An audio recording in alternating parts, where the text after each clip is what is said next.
Bonnie Kemke. Welcome to my studio and welcome to Quilting on a Thread. So today we're in my alcove just off of my sewing studio. This alcove is where I do my cutting and where I create my sandwiches, and I also have this design wall. So the piece I'm going to be working with today is it's a piece that was inspired off of something I saw on Pinterest. It's a paisley elephant splash.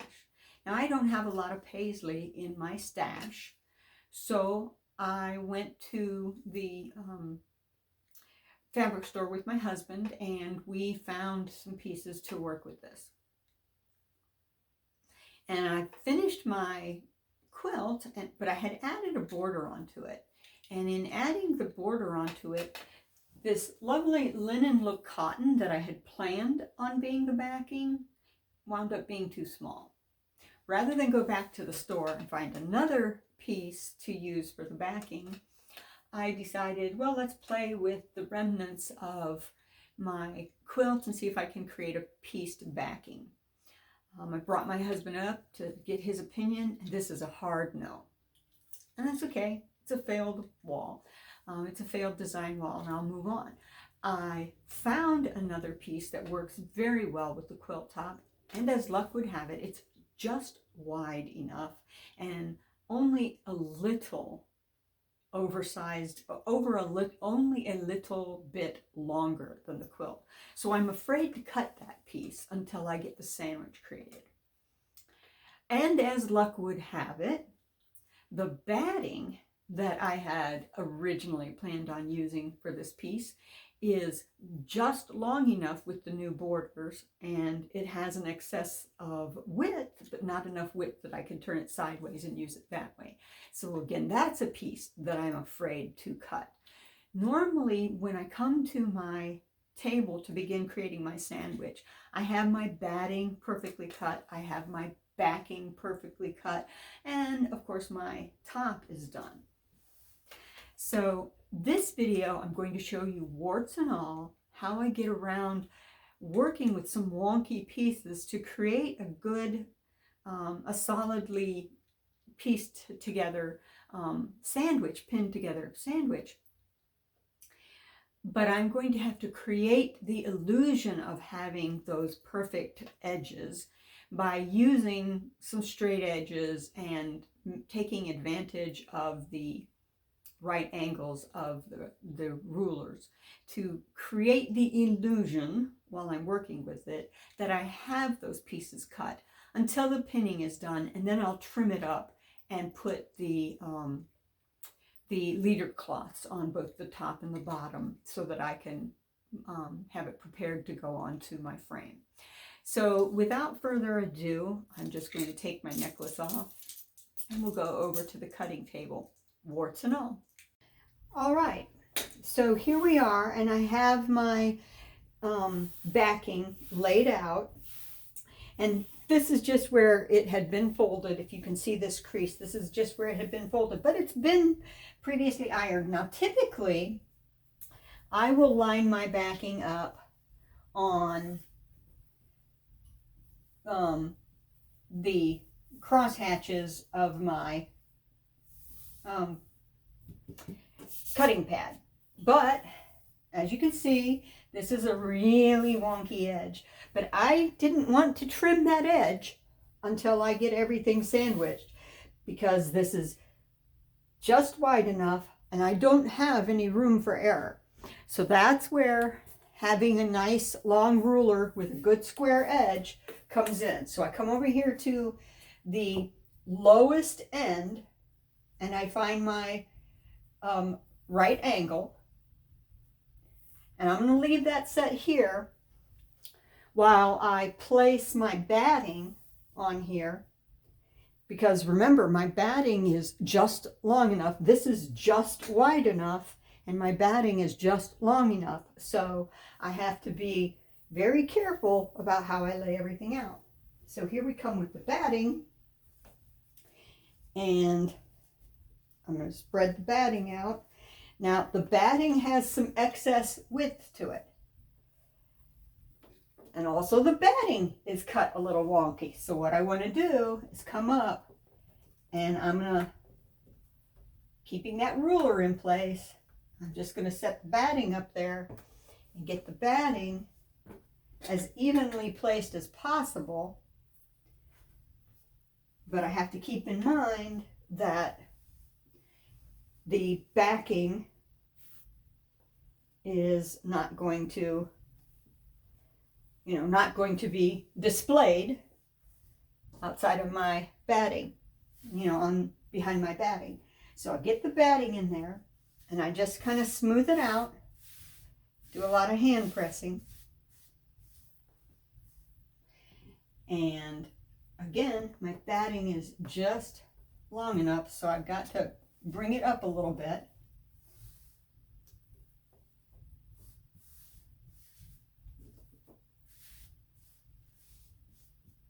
Now I can take this out from behind here, but what I want to do now is set this here so that I can mark where the side of my backing is, because the backing is just wide enough. So that's all laid out. Now I'll bring my top and I'll just lay my top out. Make sure that this is the top of the top. There we go. And I'm just going to position that in place.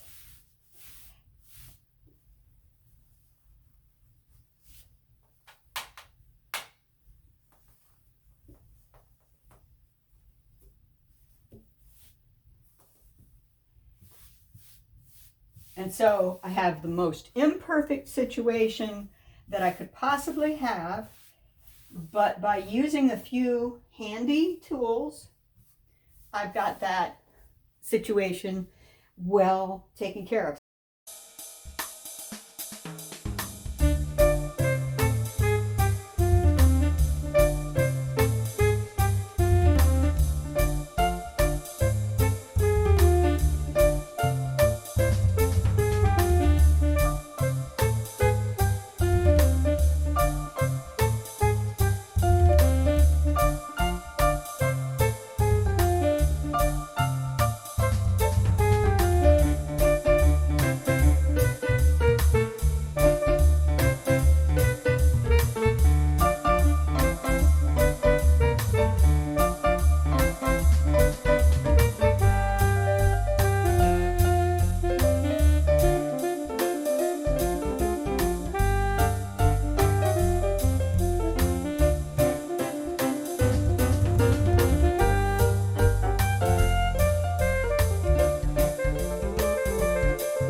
Okay, so now that this is all pinned in place and the sandwich has been created, the next thing that I would need to do is go ahead and prepare it to put my leader cloths in. Because of course, since the backing isn't wide enough to use for the excess, then I have to go ahead and create you know, I have to create that excess with the leader cloth. And so I've got this ruler. This is actually a computer ruler, and it's 2 inches wide. I'm not going to use a whole inch. I'm just going to go, that center bump is actually a magnifying point. But what I'm going to do is I'm going to use the blue mark on here, because I don't know if you can see that. It doesn't matter. Whatever you use for a straight edge. And I'm just going to come in here and I'm going to go ahead and trim this so that I can put my leader cloth on. I'm going to be leaving the batting wide because I might at some point use the batting for purchase with my, by purchase I mean for something for it to grab if I have to use the bungee cords. So I'll use the batting for purchase. So let me go ahead and just trim this.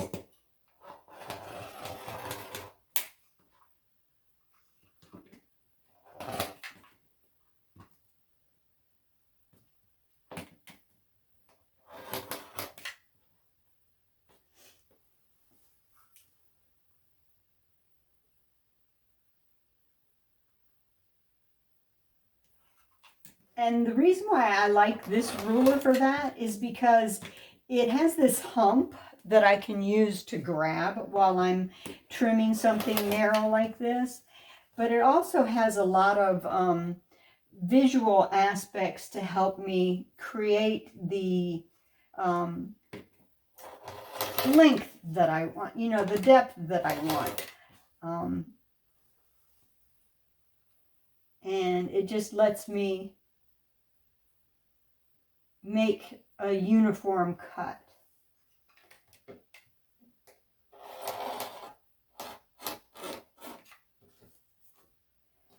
Unfortunately, this batting is thicker than I'm usually using when I'm cutting, but here we go. So that's just garbage. That's not even worth keeping. So now that I have that done, I can bring my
now that everything is pinned together, I can just start creating my roll.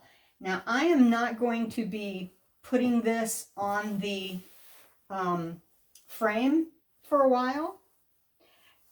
So I'm just, because I've got something on my frame, but this just lets me have the ability to keep it controlled and ready to go when I'm ready to get it there.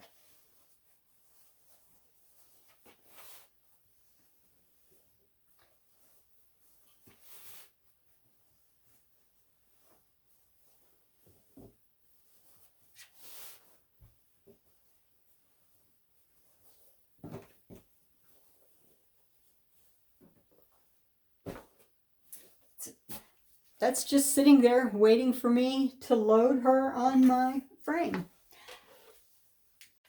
So now my roll is just sitting here, my quilt roll, sandwich and roll, is just sitting there waiting for me to have time to put it on my frame. Now I have a project that's still on my frame, so this is going to be sitting here for maybe a week, but she's ready to go. And I hope that helps you out in your quilting journey, and hope to see you again here on Quilting on a Thread. Bye-bye.